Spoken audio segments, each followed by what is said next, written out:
past few months, Voice 123's AV123 has played host to some great creators from all over the world who've had much to say. So we figured we should take stock of the best by far so far and tickle your eardrums with some audio snippets you might have missed the first time round. Take Jen Moss of Jar Audio, for example, who, when I asked her about the future of podcasting, mentioned the powerful personal relationship that exists between a speaker and a listener. Truly authentic content that feels and is human and personal and intimate and respects the pact of audio that you make with a listener, that kind of content is actually going to become more sought after and more important, and people are going to go to sources of truth that they know to be human generated. Otherwise, it's just the internet talking to the internet, and they can't be bothered to wade through all of that. So let's dig a little deeper, shall we? Hi, I'm Carl, and it's a privilege to have you with us as a listener. With reference to what Jen Moss had to say about the internet talking to the internet, the AI revolution was a topic that came up quite frequently. Brian Barletto of Sounds Profitable, for example, feels that I don't need AI to play guitar for me. I need an AI to answer all my emails so I can go learn to play guitar. So I think what we saw first was a real big jump from like engineering type stuff all the way to the final output. We're seeing some synthetic voice stuff, which is interesting there, but people immediately jump into a full podcast done with that synthetic voice and done with that. And cool, that's great. If your perfect skill set is growing and marketing a podcast, but you couldn't build the content or get the right voice to save your life, maybe you just found your perfect opportunity, though I doubt it. But I think we're going to see like a return to the focus on how can I utilize AI to quickly sort everything into red, green, and yellow, and then be able to know I throw away red, and maybe once a month or once a quarter I revisit the red to make sure it didn't throw anything wrong. Yellow is the things I know will take a little bit of time, so I'll put it to the back of the stack, and green are the things I can eyeball quickly and approve. And then I can move on to the next thing, right? We're seeing AI tools used in editing with things like Descript and Adobe to remove ums and ahs. And that is really exciting to me. I mean, the text-based editing capabilities, I have no editing skills, but I played around with Descript and it made me feel like I could do this. Is there a level between what I can do with that and what a professional engineer can do? Absolutely. But AI is undeniably useful, and is certainly put to good use as dynamic audio by ad agency AMA, as the company's Jack Gillard explains. With dynamic, we can use that so that when we serve an impression, then we get the location and serve the nearest dealership. So that's sort of one data point we could use, but we could use 5, 6, 7. So we could use one thing we really like to do is engage the listener with their moments. So that time of day, as I mentioned earlier, it's about capturing them in the same space that the listener's in, so that when they hear a message, they hear something relevant. So it might be talking about a sofa when you come home. So and it's the afternoon, so where we can create that feeling of just wanting to slip your shoes off and jump on your sofa, ready to snuggle down and watch the latest box set, and that builds that brand feeling. The same as using rotation, we can use rotation. So every time the listener hears the advert, they'll hear something different. So we could highlight a different product feature. This not only allows us to create better creative, because we don't have to try and shove everything into 30 seconds and have a really fast advert. Yes. It also decreases the ad fatigue. So it just pricks up the ears a little bit and goes, oh, that's a little bit different. I've learned something new about the product.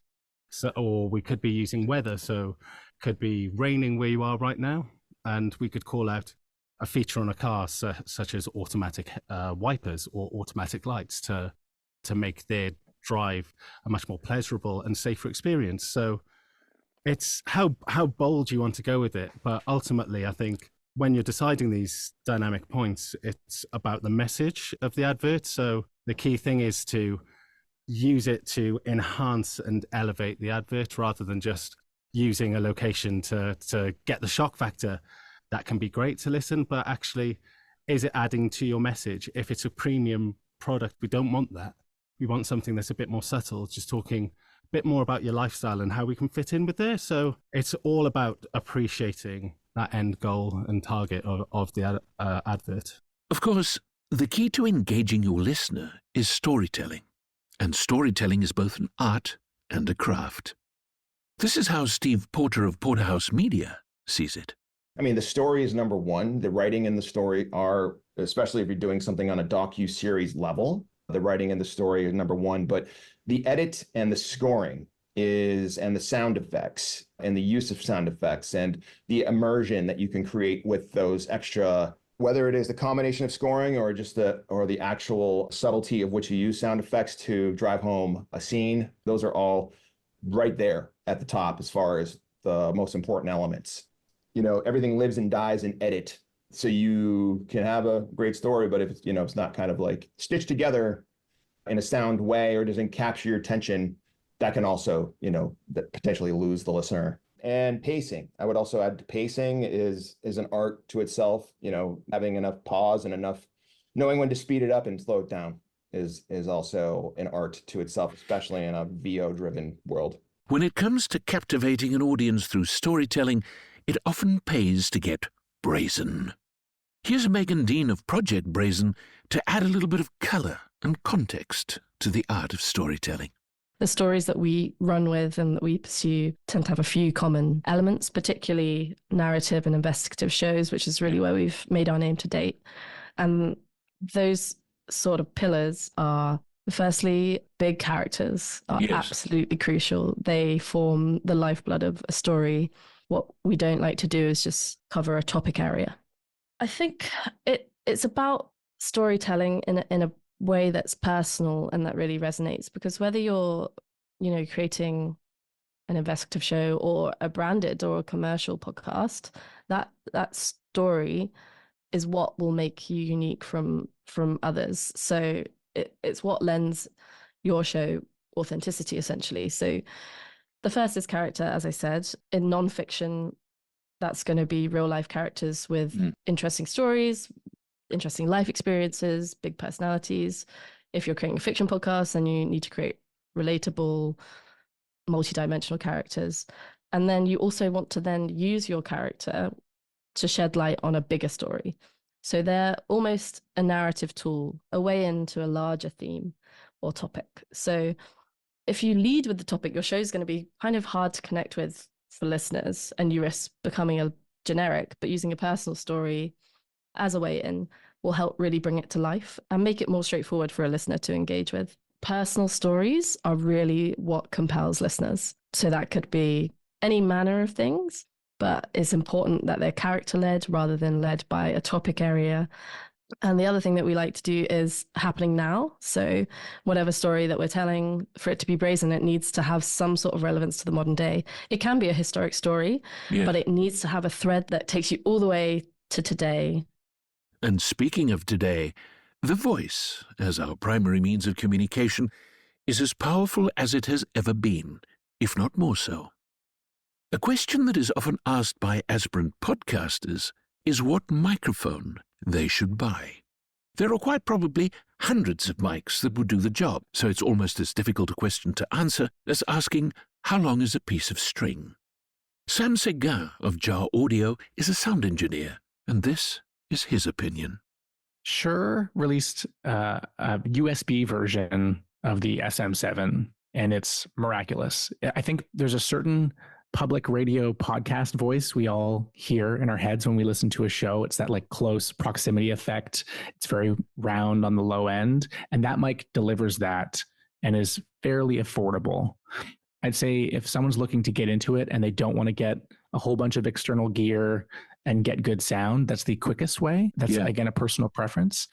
But this goes back to you asking about what we do and where's the bottom line with guests is oftentimes I maybe have to send you gear and you have no computer wherewithal. You don't know how to plug something in.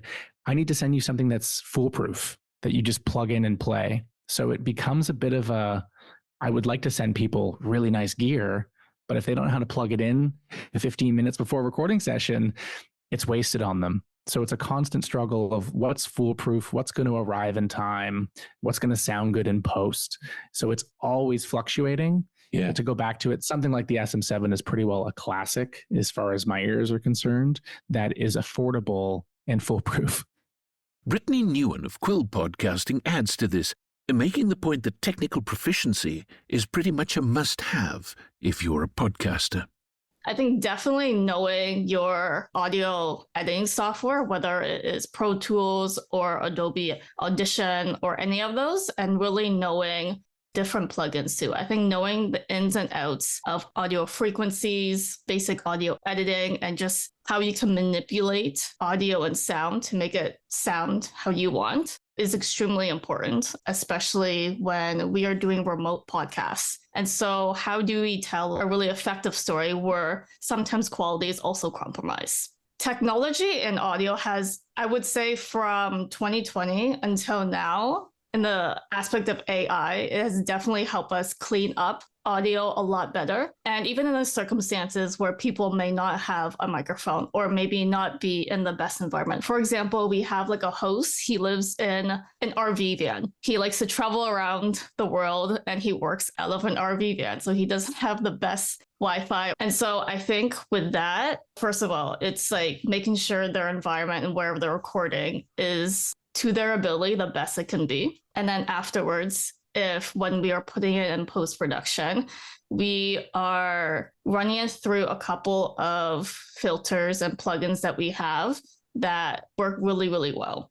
And so we have a lot of AI filters that we use to clean up noise and sound and even help them improve their speech as well. So some people are against AI, but I'm very pro AI in terms of making our lives better and also delivering really good work for our clients.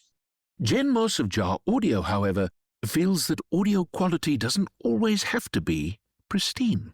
Maybe I'm just in a contrarian mood today because I told you I hate advertising.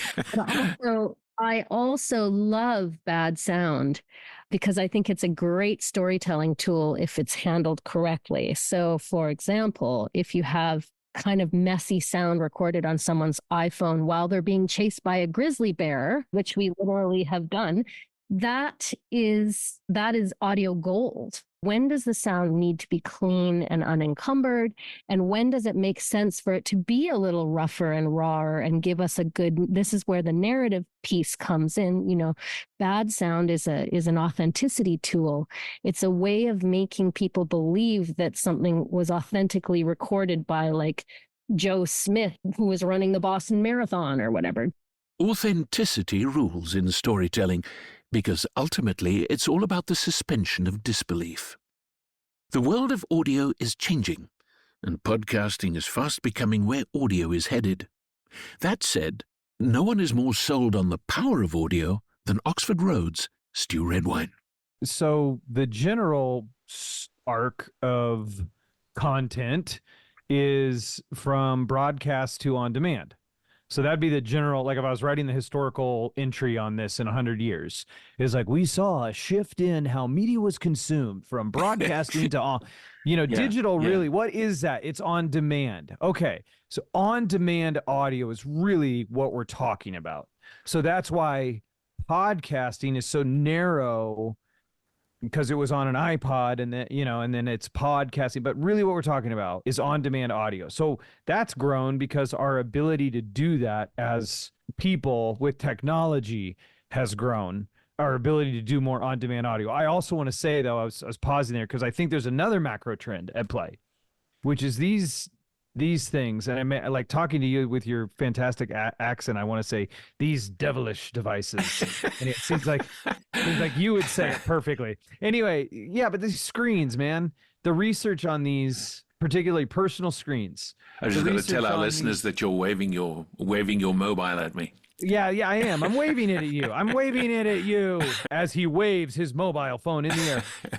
These things are nasty. They're good, but they're also nasty. And the research continues, particularly like I'm a dad of 2 high school daughters. Like, there's plenty of research on, keep these things away from your teenage daughters, basically, self-esteem issues and all that kind of stuff. But in general, we all kind of know, like, doom scrolling and what zombies these screens can turn us into, that I think there's a shift away from screens, particularly the personalized screen. I think that that's a macro thing that's happening in the cultural unconscious of like, a virus. To me, these things cause more harm than good. So that makes them viral and bad for the species. The species is going to self-correct. It's going to go, okay, these bad, I need to go to things that are good. Well, audio is good. Another thing at play, why you're asking, why is podcast growing? I'm giving you a long answer, but I believe in all three of these things. One is digital on-demand audio, so that is a macro trend. Two is, I think there's a survival instinct shift away from screens to audio, and I think we're beginning to see that. Three, the proliferation, also related to technology, of better speakers in the home, better speakers on our ears. That was supercharged by the pandemic.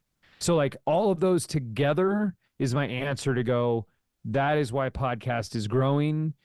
Fundamentally, does it replace owning a tower that I have to pipe a bunch of electricity to and maintain in order to send a passive signal?